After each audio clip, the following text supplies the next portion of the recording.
하나님의 은혜와 사랑, 그리스도의 능력이 든든한 교회와 이 말씀을 듣는 모든 분들에게 함께하기를 진심으로 축원드립니다. 마태복음 7장 1절로 5절을 통해서 먼저 들보를 빼어라 하는 제목으로 같이 은혜를 나누고자 합니다. 사람은 누구나 원죄와 자본죄가 있습니다. 에덴 동산에서 인간의 조상 아담과 하와의 선악과의 범죄로 인해서 사람은 태어날 때부터 원죄를 가지고 태어나게 되어 있습니다. 인간은 선악과의 사건 이후에 사망의 몸이 되었고, 수고와 고통의 원죄는 예수 그리스도를 믿는 순간 모두 다 시침받게 된 줄로 믿습니다. 그러나 살아가면서 짓는 죄가 있습니다. 그것이 바로 자본죄입니다. 마음으로, 생각으로, 행동으로 짓는 죄를 말합니다. 그 죄가 너무 많습니다. 누구나 다 이런 죄를 짓고 있습니다. 그렇게 진실하게 살려고 복음을 위해서 살았던 사도 바울도 날마다 나는 범죄해노라, 나는 날마다 죄를 씻노라, 이런 고백을 하게 된 것입니다. 우리는 로마서 3장 10절 말씀처럼 의인은 없나니 하나도 없으며 이 말씀을 가슴속에 새겨야 됩니다. 이러한 자본죄는 솔직하게 하나님 앞에 무릎 꿇고 진심으로 회개함으로 모두 다 사함을 받습니다. 어떤 죄를 졌을지라도 하나님께 통회하고 자복하면 누구든지 용서를 받을 수 있다는 것입니다. 용서를 받는 자는 하나님께서 과거를 기억하지도 아니하시고 무조건 다 용서하시고 우리를 특별한 사람으로 사용하여 주신다는 것입니다. 그렇기 때문에 인간은 누구도 다른 사람을 절대적으로 비판할 수가 없는 것입니다. 하나님께서 용서하시고 하나님이 강하게 쓰시는데 사람이 누가 지난날을 얘기를 하면서 정죄하겠습니까? 그런 사람은 자기가 엄청나게 다치는 것입니다. 그래서 이런 말씀을 들으면서 나는 절대 하나님 앞에 터지는 일을 하지 않겠다라고 결심을 하면 아주 지혜로운 사람이 되는 것입니다. 성경을 보면 누구든지 하나님께 엎드리기만 하면 하나님께서는 절대로 버리지 아니하십니다. 그리고 가장 크게 사용하셨음을 말씀을 통해서 알 수가 있습니다. 하나님께서는 사울을 버렸지만 다윗은 버리지 아니하셨다고 사무엘하 7장 15절을 통해서 나옵니다. 인간적으로 말하면 사울과 다윗을 비교해 보면 사울보다 다윗은 더 엄청난 범죄를 한 자였지만 사울은 교만했습니다. 주의 종을 우습게 여겼습니다. 그리고 기도를 하지 않습니다. 무릎을 꿇지는 않았어요. 그렇지만 다윗은 죽일 죄를 졌어도 나단 선지자 주의 종의 책망을 받을 줄 아는 온유와 겸손의 사람이었고, 침상을 적시고 통곡하고 회개할 줄 아는 그런 자였기 때문에 하나님이 다윗을 왕중왕으로 써주셨다는 것입니다. 그래서 성경에 교만은 패망의 선봉이요 거만함은 넘어집의 앞잡이지만 겸손한 자에게 은혜를 베푸시고 하나님이 써준다는 말이 있습니다. 이 말은 날마다 하나님 앞에 겸손하게 자기 자신을 돌아보면서 남을 높일 줄 알고 자기는 낮은 자가 되는 그런 온유한 자가 하나님 앞에 쓰임받는 것이고 축복을 받는 줄로 믿습니다. 또한 말라기서 1장 2절로 3절 보면 내가 야곱을 사랑하였고 에서는 미워하였으며 하는 말이 나와요. 하나님께서는 왜 에서를 미워했고 야곱을 사랑했다고 말할까? 인간적으로 말하면 거꾸로 말한 거 아니겠어요? 에서는 부지런했고 사냥을 해서 별미 만들어 아버지 앞에 드릴 줄 알았어요. 야곱은요 아버지를 속이고 형님을 속이고 팥죽 한 그릇도 그냥 안 준 우주적인 구두쇠에다가 얼마나 얄미운 짓만 합니까? 그럼에도 불구하고 야곱은 자기 잘못을 뉘우칠 줄 알았고 하나님 앞에 기도할 줄 알았어요. 그래서 그는요 창세기 32장에 보면 약복강변에 환두뼈가 위골되도록 하나님 앞에 회개하고 기도했더니 그를 이스라엘의 축복으로 역사하셨고 축복의 조상이 되게 하셨습니다. 오늘 이런 말씀들을 종합해 보면 하나님은 기도하는 자를 사랑하신다는 거예요. 기도하는 자를 축복하신다는 거예요. 기도하는 자 편에 서신다는 거예요. 더 쉽게 말하면 하나님 앞에 무릎 꿇는 겸손한 자 편에 주님이 서시는 줄로 믿습니다. 사람은 살다가 보면 자기도 모르는 사이에 목에 힘이 들어가요. 돈이 생기고 명예와 권세가 생기면 목에 힘이 들어가는 거예요. 그날부터 추락의 길로 걷는 것입니다. 우리는 성경 말씀을 가슴속에 새기시면서 사시기를 바랍니다. 성도들은 절대로 남을 비판하거나 남의 티를 보려고 하면 안 되는 것입니다. 성경을 보면 노아에게는 아들이 3명 있었습니다. 함과 셈과 야벳입니다. 그런데 노아는 당대의 의로운 자였습니다. 그렇게 명칭을 의롭다게 함을 받고 살았다고 하는데도 불구하고 인간은 실수가 있습니다. 포도주를 너무 많이 마셔서 벌거벗고 누워 있었습니다. 이런 추태를 부리고 있을 때 함은 아버지의 허물을 들춰냈어요. 야, 아버지가 저럴 수 있느냐? 얘들아 가서 보라. 그런데 그 함은 저주받는 조상이 되어버렸고요. 다른 두 아들 셈과 야벳은 그 말을 듣고 아버지가 어쩌 그런다 하냐? 그러면서 비판한 게 아니라 그 허물을 보지도 않고 뒷걸음질해서 하체를 가려주고 나왔어요. 덮어주었어요. 그래서 축복받는 조상이 되었다고 성경은 가르쳐주고 있습니다. 사랑하는 성도 여러분, 남의 티를 보고 비판할 것이 아니라 먼저 자기의 들보를 빼내어야 합니다. 주변에서 누가 됐건 간에 직장생활, 사회생활, 또 아니면 교회생활도 마찬가지입니다. 남의 허물을 자꾸 얘기하기 좋아하는 사람은 단절시키세요. 상대하지 마세요. 아무리 친한 사이도 끊어버리세요. 그래야 내 믿음을 지킬 수가 있습니다.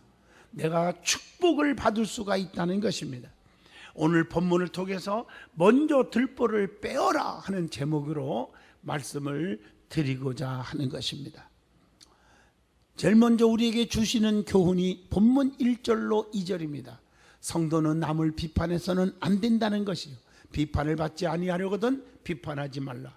너희가 비판하는 그 비판으로 너희가 비판을 받을 것이요 라고 말씀하고 계십니다. 남의 인격을 존중하는 자는 항상 상대방과 남의 입장을 바꾸어서 생각하게 됩니다. 항상 자기 입장에서만 생각하는 지나친 주관적 사고방식이 비판하는 죄를 무섭게 범하게 된다는 것을 아셔야 합니다. 이 세상은 산울림과 같습니다. 메아리와 같다고 말합니다. 내 입에서 좋은 말이 나오면 좋은 말로 들려오고, 비판과 악담의 말을 하면 그대로 비판과 악담의 말로 들려오는 것입니다. 왜 비판하지 말아야 합니까? 성경은 말합니다. 첫째, 판단을 내가 해서는 안 되기 때문입니다. 그래서 로마서 14장 13절에 서로 판단해서는 안 된다고 가르쳐 줬어요. 주의하라고 했어요. 주가 오시기 전에 성급히 판단해서는 안 된다는 얘기입니다. 주님 오실 때에 정확하게 다 하나님은 기억하시고 판단하신다고 고린도전서 4장 5절에도 교훈하고 있습니다. 성급한 판단은 곧 정죄가 됩니다. 로마서 2장 1절, 너무 성질이 급해갖고 알지도 못하면서 반대로 해석하고 혈기를 부리고 교회를 비판하고 교회종을 비판하고 하나님을 원망하다가 그 다음날 보니까 자기가 잘못된 판단이었거든요. 이미 엎질러진 물입니다. 그래 하나님이 기뻐할 리가 없습니다. 그래서 너무 성질이 급하고 혈기를 부리는 자는 축복이 없습니다. 남을 판단한 그 판단으로 하나님께 판단을 받게 된다고 로마서 2장 3절에 말씀하고 계십니다.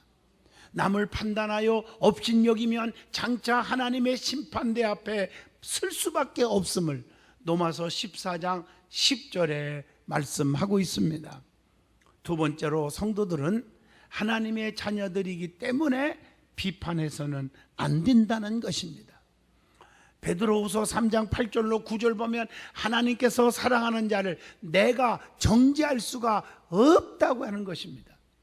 로마서 8장 11절로 12절에 예수님께서 사랑하는 자를 내가 비판할 수가 없다고 하는 것을 말씀하고 있습니다.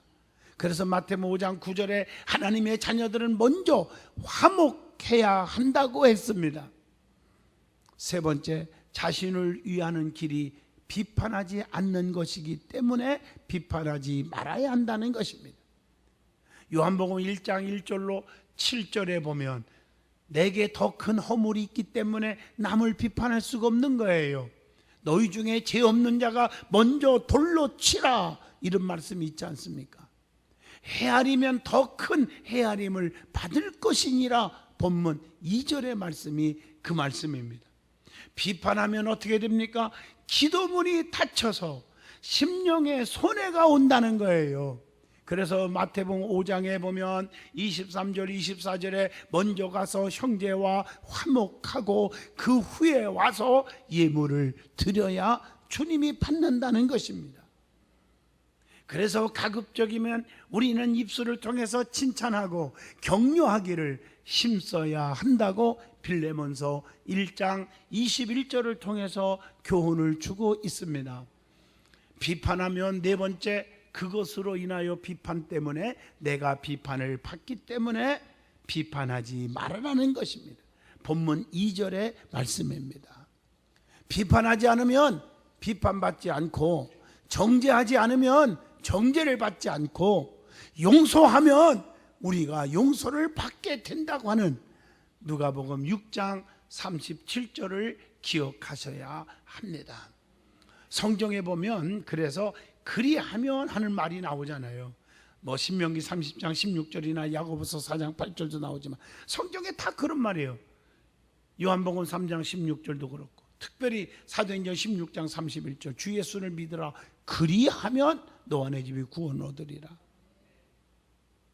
내게 가까이 와라, 그리하면 나도 너희에게 가까이 하리라 하는 말씀입니다. 그리고 남의 애모를 보고 비판하면 안 된다는 얘기입니다. 요한복음 7장 24절 애모로 판단하지 말고 공의롭게 판단하라 하시니라. 모든 인간은 남을 비판할 자격이 없다는 것 로마서 3장 10절을 통해서 아시지 않습니까? 의인은 없나니 단 하나도 없다는 것입니다. 참된 비판은 오직 심판주 하나님밖에 할 수가 없다는 것을 야고보서 4장 11절로 12절에 말씀합니다. 자, 선한 양심을 가진 자는 절대적으로 비판하지 않게 된다는 교훈이 있습니다. 양심이라는 것이 있어 사람은요, 그 양심 때문에 세속에 물들 수가 없고 함부로 행동할 수가 없고 함부로 입을 놀릴 수가 없어요. 로마서 9장 1절로 2절입니다. 그렇기 때문에 양심 때문에 우리가 사기칠 수가 없잖아요. 도둑질 할 수가 없잖아요.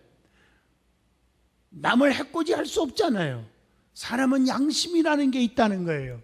거짓말 할 수 없잖아요. 성경을 보면 양심의 7가지 역할에 대해서 말씀하고 있습니다. 첫째, 다니엘서 5장 5절로 6절입니다. 하나님을 두려워하게 만듭니다.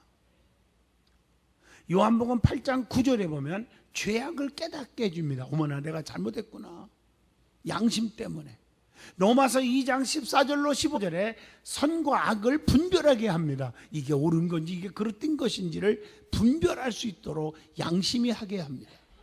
그리고 양심은 로마서 9장 1절로 2절 보면 마음의 진실 여부를 증거하게 합니다.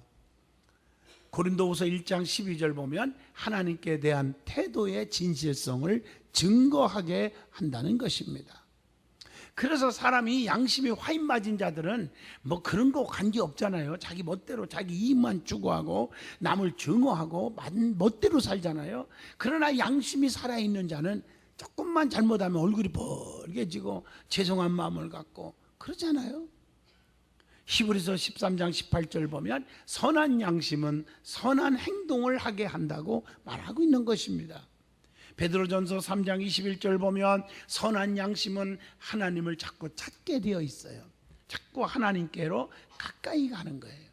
그러므로 선한 양심이 있는 성도들이 다 되시기를 진심으로 축원드립니다. 오늘 말씀을 통해서 주는 교훈 두 번째는 자신의 들보를 먼저 빼놔야 한다. 남의 티를 보려고 하지 말고 자신의 들보를 먼저 빼내라고 오늘 본문 3절로 5절에 말합니다. 의식하는 자여, 먼저 내 눈 속에 있는 들보를 빼어라.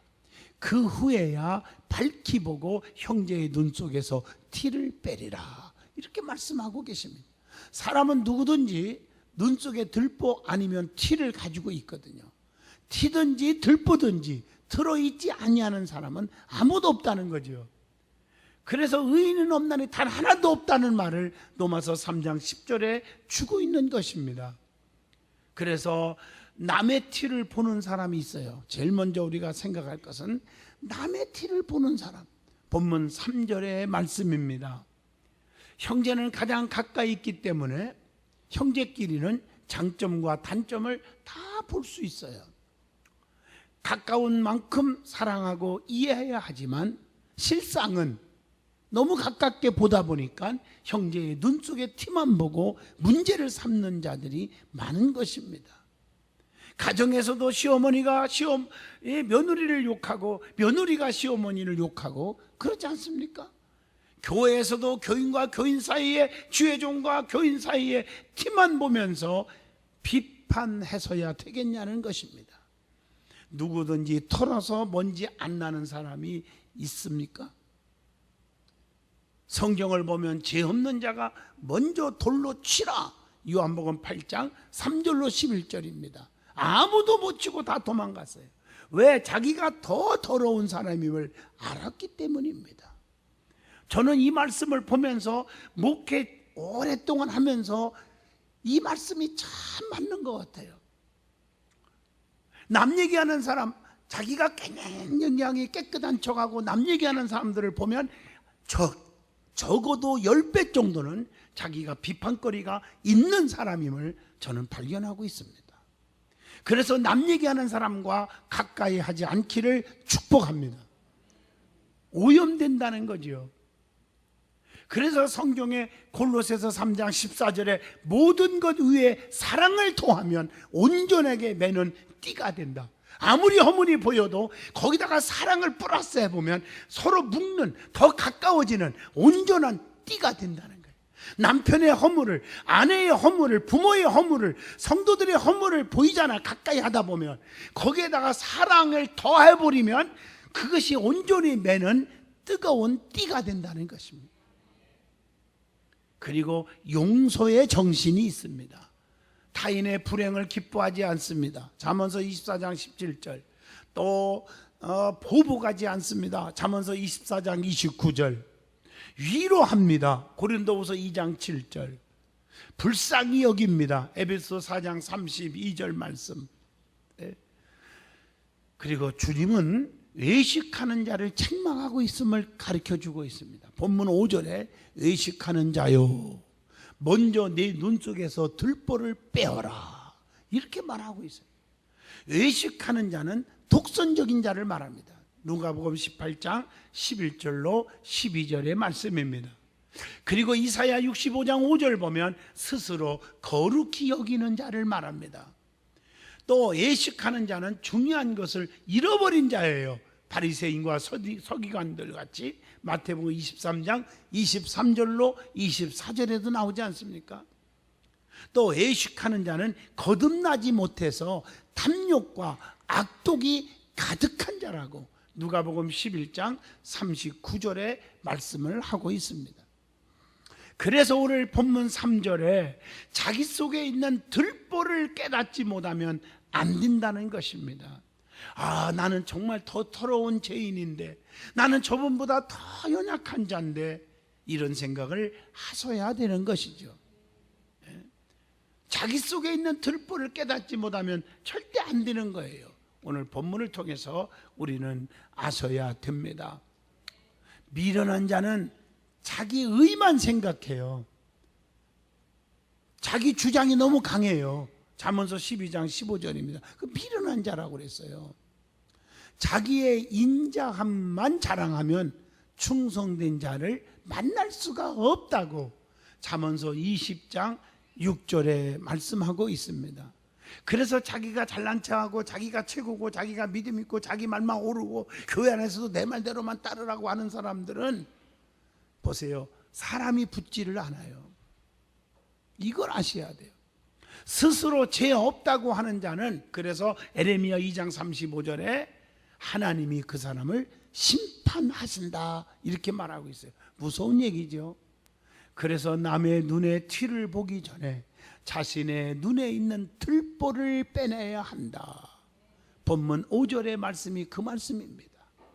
들보는요, 성전 마루를 고정시키는 데 쓰는 큰 나무를 가리켜요.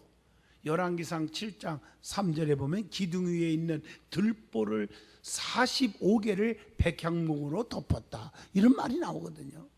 즉 남의 허물을 보기 전에 자기 자신의 엄청난 실수와 죄악과 허물을 볼 줄 알아야 한다는 것입니다. 자기부터 깨닫고 회개하고 남의 허물을 위해 권면하고 빼내어야 할 줄로 믿습니다. 다른 사람이 문제가 있는 것이 아니라 내 자신에게 문제가 있음을 아셔야 한다는 것이죠. 삐딱한 안경을 쓰면 다 삐딱하게 보이는 거 아닙니까? 노란 안경 쓰고 보면 다 노리끼리하게 보이는 거 아닙니까? 자기 자신의 안경을 바꿔 쓰고 봐야 될 줄로 믿습니다. 그리고 자신의 들보를 뺀 다음에 그 다음에 형제의 눈 속에 티를 빼라는 것입니다. 본문 5절의 말씀입니다. 스스로 자신을 씻을 때, 나 자신을 깨끗하게 씻을 때 악을 제할 수가 있다는 이사야 1장 16절의 말씀입니다. 그리고 마음의 악을 씻어버릴 때 구원을 얻는다고 에레미야 4장 14절에 말씀하고 계십니다. 사도행전 22장 16절을 통해서 보면 자신의 죄를 씻기를 주저해서는 안 된다고 말씀하고 계십니다. 그 다음에 영적으로 봅니다. 영의 눈이 모두 밝아져야 한다는 축복의 말씀이 있습니다. 여러분, 사람은 눈이 여러 가지가 있어요. 근데 그 중에서 좋은 눈도 있지만 잘못된 눈이 있대요. 그게 뭘까요? 자, 본문 3절에 나오죠. 자기 들보는 못 보고 남의 티만 보는 눈이 있다는 거죠. 그래서 먼저 우리의 눈 속에 들보를 빼고 형제의 티를 보라고 본문 5절에 말하는 것입니다. 입법자와 재판자는 한 분인즉 우리는 판단하지 말아야 한다고 야고보서 4장 12절에 말씀하고 계십니다. 그래서 죄 없는 자가 먼저 돌로 치라고 하는 요한복음 8장 7절을 주고 있는 것입니다. 우리는 각각 그리스도의 심판대 앞에서 심판을 반드시 받게 된다는 것을 고린도후서 5장 10절에 말합니다. 자, 그 다음에 볼 줄 모르면서 잘 보인다고 하는 눈이 있어요. 그게 뭘까요? 요한일서 2장 16절, 세상에 있는 모든 것이 육신의 정욕, 안목의 정욕, 이런 것, 이생의 자랑, 이런 것들이 다 세상으로부터 온 것이라 이렇게 말하고 있어요. 눈은 있어도 보지 못하고 귀가 있어도 듣지 못하는 자가 있다고 마가복음 8장 18절에도 말씀하고 계십니다. 눈이 어두운 자는 계시록 3장 18절에 뭐라겠어요? 영적인 안약을 사서 눈에 발라보게 해야 한다고 했습니다. 영안이 열려서 하나님께서 우리에게 베푸신 능력의 지극히 크심을 알으라고 에베소서 1장 19절에도 말씀하고 있는 줄로 믿습니다. 그리고 마음의 눈을 밝히사 부르심의 소망이 분명하도록 기도해야 한다고 에베소서 1장 18절에 말씀하고, 범죄를 쉬지 않고 굳세지 못한 눈이 있는데요, 베드로후서 2장 14절 끊임없이 범죄하는 눈이 돼버려요. 욕심이 가득 차요. 탐욕으로 가득 차 있어요. 잘못된 것입니다. 그래서 눈이 범죄하게 하면 빼어버리라고 마태복음 18장 9절에 이렇게 말씀하고 있는 것입니다. 그래서 또한 사람의 정욕을 따르지 않고 오직 하나님의 뜻만을 따라서 살아야 한다고 베드로전서 4장 2절에 말씀하고 있는 것입니다. 그리고 눈을 가진 자가 조심해야 할 것이 있대요. 그게 뭘까요? 계시록 3장 17절, 어두워지지 않도록 영안이 열려야 한다. 누가복음 7장 38절에 눈물이 말라버리지 않게 하여야 한다 그랬고요. 그래서 성도가 흘려야 할 눈물이 있어요. 성도, 예수 믿는 사람은 흘려야 할 눈물이 뭘까? 시편 126편 5절에 의를 위한 고난의 눈물을 흘려야 합니다. 마가복음 9장 24절 믿음의 눈물을 흘려야 합니다. 마가복음 14장 72절 회개의 눈물을 흘려야 됩니다. 누가복음 7장 38절 감사의 눈물을 흘려야 됩니다. 누가복음 19장 42절 죄인에 대한 연민의 눈물을 흘려야 합니다. 또 요한복음 11장 35절 자비의 눈물을 흘려야 합니다. 사도행전 20장 19절 겸손과 눈물, 봉사의 눈물을 흘려야 합니다. 사도행전 20장 31절 훈계의 눈물을 흘려야 합니다. 권고의 눈물도 흘려야 한다고 빌립보 3장 18절에 말합니다. 그것보다 더 중요한 것은 히브리서 5장 7절 눈물의 기도의 눈물을 흘려야 한다는 것입니다. 그래서 신앙이 교만해져서 남의 단점을 보는 눈이 되지 말으라고 본문 1절에 교훈합니다. 선줄로 생각하는 자는 넘어질까 조심하라고 고린도전서 10장 12절에도 권면하고 있습니다. 하나님께서는 교만한 자를 버립니다. 겸손한 자를 은혜를 주신다고 베드로전서 5장 5절에 가르쳐주고 있는 것입니다. 남의 실수만 보는 눈이 되지 마시기를 바랍니다. 결론적입니다. 남의 티만 보지 말고 자기의 들보를 보고 들보를 빼내는 그런 자가 되기를 바랍니다. 남을 사랑하고 남을 용서하고 관용하는 그런 여러분들의 모습이 신앙 가운데 있어지기를 바랍니다. 기도합니다.